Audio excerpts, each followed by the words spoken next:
Fíjate, cuando Nietzsche dice que la historia occidental de nuestra cultura es historia de un error. El error es inventarse el otro mundo y hipotecar en el otro mundo, que fueron los platónicos, o sea, Sócrates, los platónicos, luego los cristianos, luego los socialistas y tal. Qué listo era Nietzsche, ¿no?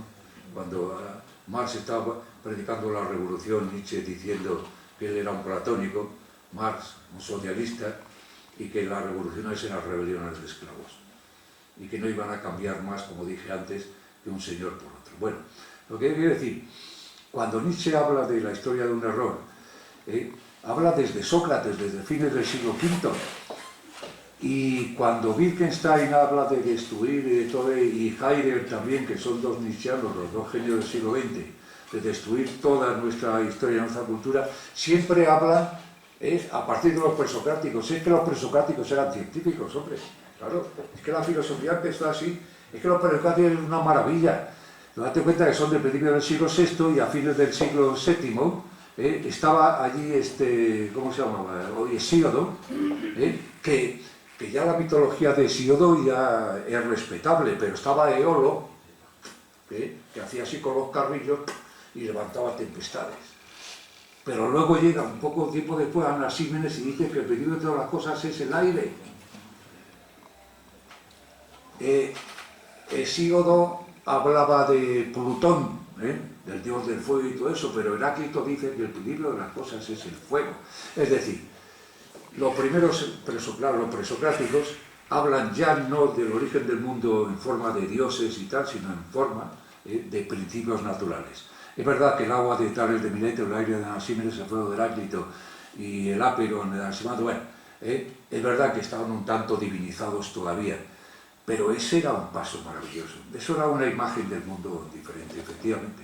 Una imagen, siempre ha entrado la ciencia en la imagen del mundo. Siempre, pues sí que lo dije yo antes, hasta que la ciencia se ha especializado tanto que la gente ha pensado que no la podía entender. Pero, vamos, desde luego, tú fíjate, se ha entrado en la ciencia, ahora que dice, hablabas de Copérnico, y luego sigamos, todo esto, bueno, que nada, que me lío, sigamos, pero acabo. Tanto ha entrado en la imagen del mundo que todavía en el año 1600 quemaron a Giordano Bruno en la hoguera, porque decía, como el otro, que la Tierra no giraba, que el Sol no giraba alrededor de la Tierra, sino que la Tierra giraba alrededor del Sol, el que te mueves eres tú. Pero claro, tú fíjate, si entraba tanto en el mundo eso, ¿por qué decía la Iglesia que no? Porque el libro de Josué dice, párate, oh Sol, que me dé tiempo a matar a todos estos filisteos. Joder, si dice que párate, oh Sol, es que la Biblia tiene que ser el Sol que se mueve. Y por otro argumento, ¿cómo iba a elegir Dios para encarnarse un rincón del universo? Hombre, por Dios, un respeto. Tuvo que encarnar, que elegir el centro del universo. Pero ahí entra muy bien el juego ese tuyo. Claro que entra la ciencia en la imagen del mundo. Y hasta en esos momentos, desde luego, completamente. Tanto entra que hace que por la ciencia se carguen a la hoguera, bueno, en fin, lo que acabo de decir, ¿no? Y que cambie el cólico miserere al apéndice. Claro. Esa es la maravilla de la entrada perdón. No. ¿Quién quiere intervenir, José Miguel? Sí, yo echo de menos un poco determinados criterios, como son, por ejemplo, los éticos. Y no solamente los éticos, sino también y el rigor, y son actitudes. Es decir, que no nos movemos, no podemos ahora coger y divinizar la aptitud con P y olvidarnos de la actitud con C. Hay una parte de la cultura que son cuestiones de ética, cuestiones de actitud, cuestiones de, por ejemplo, rigor y de comportamiento, y no solamente personal o individual, cada vez estamos más individualizados, sino también como grupo, ¿no? Y sociedad.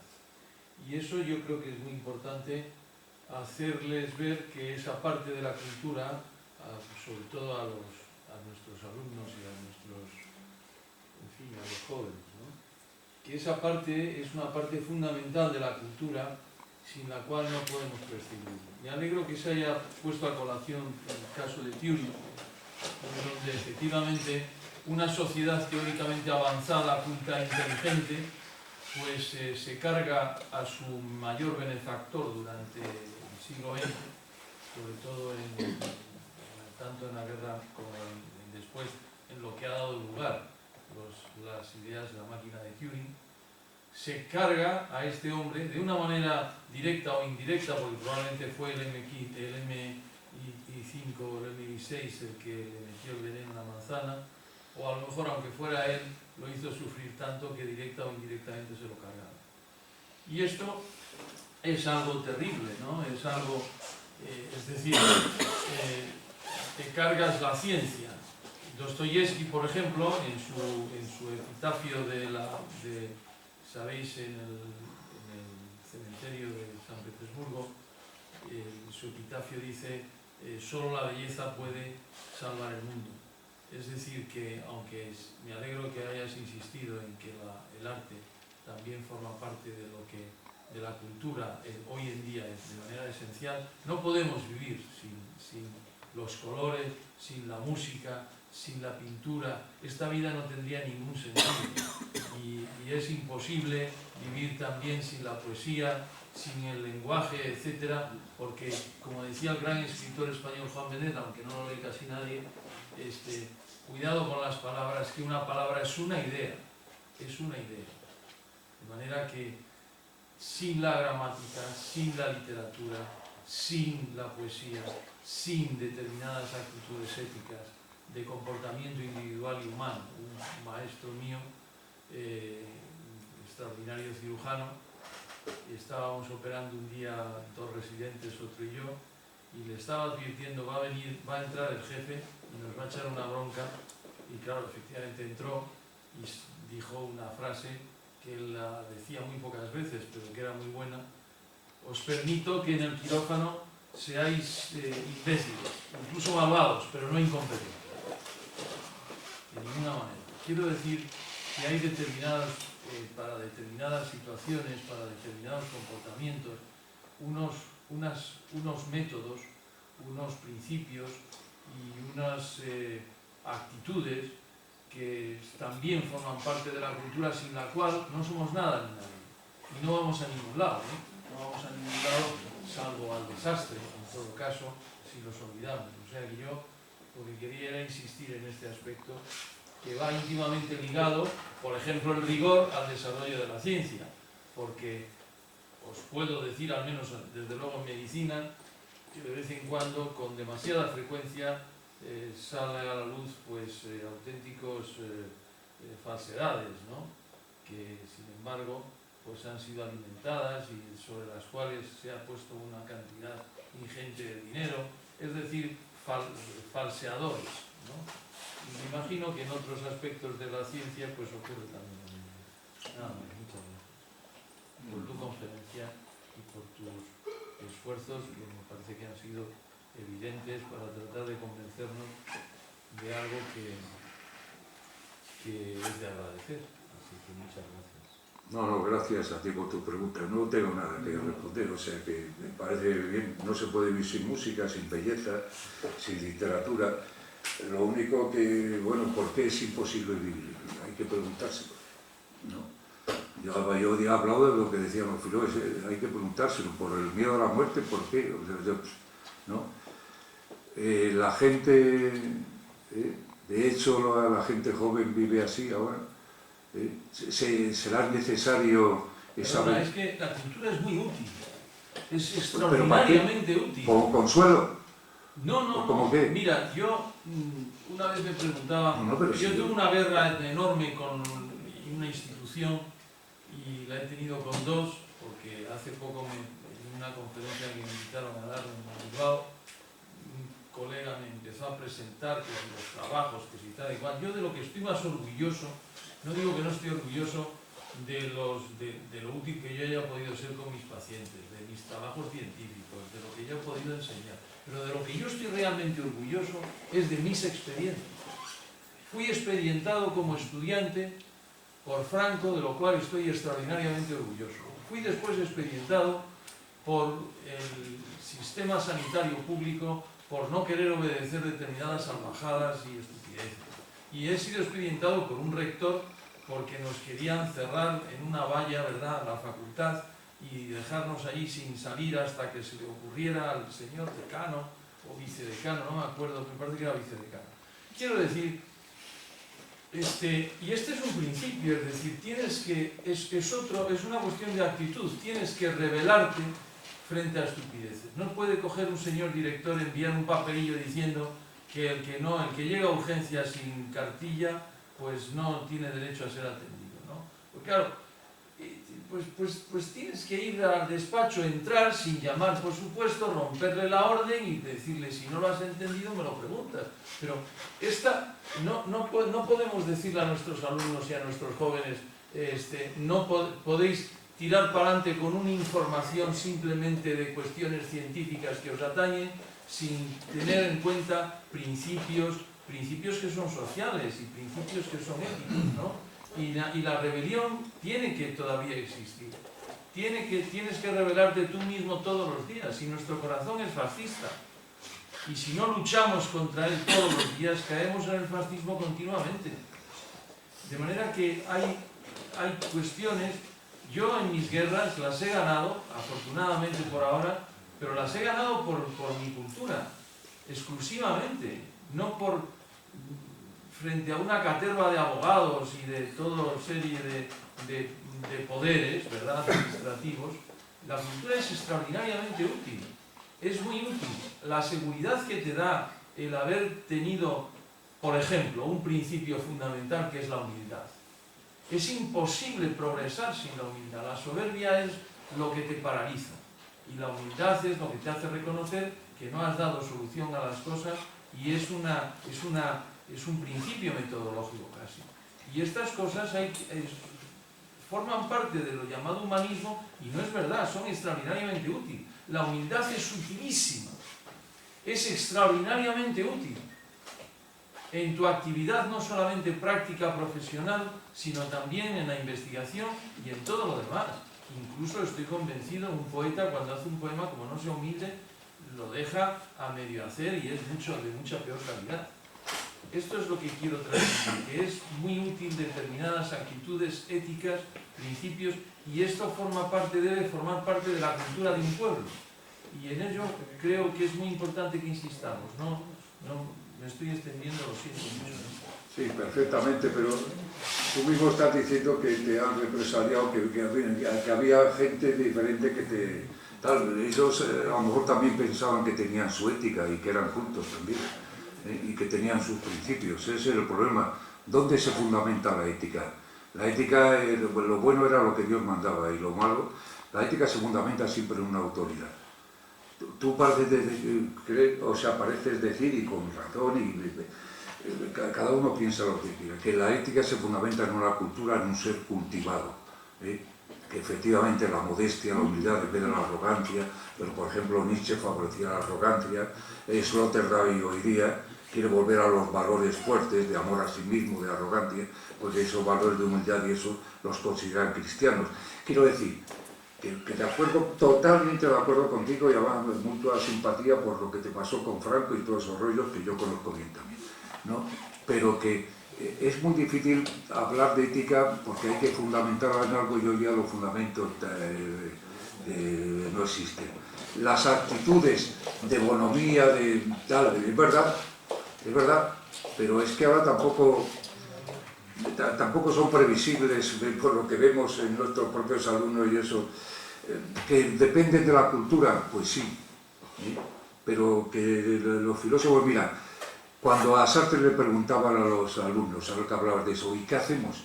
La moral de la ambigüedad, la ética de la ambigüedad, ¿no? ¿Qué hacemos? Inventan, ¿no? Pero claro, Sartre pensaba que estamos arrojados al mundo aquí de un modo absolutamente irracional y sin sentido ninguno, que éramos lo que no éramos lo que éramos, que éramos un proyecto de nosotros mismos al que nunca llegaríamos si lo sabíamos, por lo tanto era absurdo. Es decir, los filósofos nos complicamos un poco más la cabeza, porque con la ahora, por ejemplo, ha habido una discusión, no ahora, a principios de este siglo, entre Sloterdijk, los dos grandísimos alemanes, y Habermas, por la ingeniería artificial, la ingeniería genética y eso. ¿Cuál es la ética de la ciencia? ¿Cómo se podría... Mira, una cuestión de supervivencia humana. Una cuestión de supervivencia humana es la solidaridad. Sí. La solidaridad no es una cuestión religiosa. Antes has comentado tú que cuando nace el ser humano es el más débil de todos. No solo cuando nace. Tú coges a Rafael Nadal con toda su musculatura y todas sus actitudes y le sitúas en mitad de una selva sin zapatos. No dura una semana, desaparece. Quiero decir, el individuo, el ser humano, como tal, de especie animal, es extraordinariamente débil y la solidaridad es imprescindible para su supervivencia. Imprescindible. Es una razón biológica necesaria, científica. No tiene una base científica, no es especulativa desde el punto de vista ni religioso ni nada de eso. No, es otra cosa, no es caridad. Incluso es lo contrario de la caridad.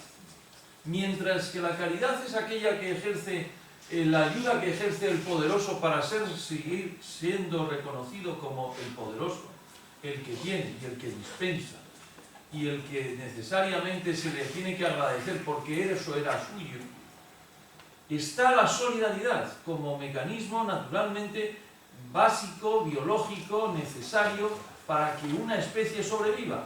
Y sin la especie humana no sobrevive, desaparece también la ciencia, desaparece todo el discurso de Wittgenstein, sin el ser humano y sin la sociedad humana. Desaparece todo. Es decir, desaparece todo, desaparecemos nosotros. No es una cuestión, y esto tiene que formar parte, esta idea cultural, forma parte de la cultura estas ideas, y se las tenemos que transmitir a los jóvenes. Y no solamente es la información exacta, precisa, técnica o científica del campo en el que está trabajando ese joven. Es también que además, si no es humilde, no va a ser crítico. La crítica y la humildad es necesaria para la supervivencia, porque si no, llega un momento en que nos estancamos y Europa pasó prácticamente 12 siglos sin moverse en absoluto, porque su actitud efectivamente no era una actitud correcta, pero esos principios de actitud que son principios útiles y básicos es fundamental. No se puede ser, el primer principio ético de un cirujano es ser competente. Parece una cosa obvia, pues no es obvia. En ese trabajo diario la competencia es fundamental. Si tú no eres competente, no sabes hacer tu trabajo, no tienes derecho a cobrar, no tienes derecho a ser como tal profesional. Es una cuestión a veces que parecen elementales, pero hay que transmitírselo a los alumnos. Yo no le puedo decir a mis residentes o a mis alumnos, tú puedes ser cirujano y tal, y no hacer las cosas bien. Pues es posible que no hacer las cosas bien en poesía no sea, pueda estar dentro de la ética, en cirugía no. Esto es lo que a mí me parece muy importante. Pero ¿quién no va a estar de acuerdo en lo que estás diciendo? Pero la solidaridad, eso, sí, pero ¿y dónde existe eso? Hoy día lo que el estrés autógeno, bueno, te quiero decir que hay problemas en eso. La humildad, como decía antes, hay gente que defiende los valores fuertes y volver a eso, si no la humildad que ha sido... Tradúcelo como crítico. Dile a los alumnos que hay que ser crítico. Y déjame decir nada más. Donde decías tú aquello tan bello del sepulcro de Dostoyevsky, pobrecillo, ¿no? Vaya vida. Bueno, yo también te digo lo que Karl Kraus, que fue el mayordomo de la modernidad allí en Viena, cuando Viena era una ciudad de genios, es decir, en la Viena finisecular de hace un siglo, que mandó que pusieran en su tumba, y lo pusieron, y allí lo ves en el cementerio de Viena, aquí no hay nadie. O el hombro sin atributos de Musil, que hablabas tú de Musil en aquel momento, Es un vacío tan enorme el que existía en aquel momento, que toda esa cosa de solidaridad, de humildad, que son... ¿Quién no va a estar de acuerdo en eso? Si es que las religiones lo que tenían que hacer, en vez de dogmas y en vez de credos y en vez de todo eso, convertirse en un ethos universal, en una ética universal, que es de lo que estás hablando tú. Pero que bueno, que es más complicado que todo eso. Bueno, estamos bastante fuera de hora, de manera que me voy a permitir despedirte con una pequeña reflexión al hilo del tema de la especialización que has salido hace un momento. Las pretensiones que nosotros teníamos no eran quizás tan altas como las que se han puesto de manifiesto en esta mesa, lo cual agradecemos enormemente. Efectivamente, el arte llega a niveles incomprensibles de asimilación para un nivel medio de sociedad. Le pasa a la cultura con bastante más razón, pero creo que los niveles de especialización están para adquirirlos en la academia. Lo que nosotros pretendemos, mucho más modesto, con un museo de la ciencia, es subir el bagaje inteligible de la ciencia, que está muy por debajo seguramente del bagaje inteligible de las artes. Y bueno, pues espero que lo consigamos, y desde luego nos ha ayudado mucho el marco en el que nos has situado, sin duda ninguna, y que te agradecemos enormemente. Gracias a todos por vuestra asistencia, y en nombre de la sociedad te voy a entregar un par de obras de dirección propia para que, bueno, pues tengas un recuerdo y conocimiento un poco más de nuestro trabajo y nuestra labor. Gracias a todos y nos vemos.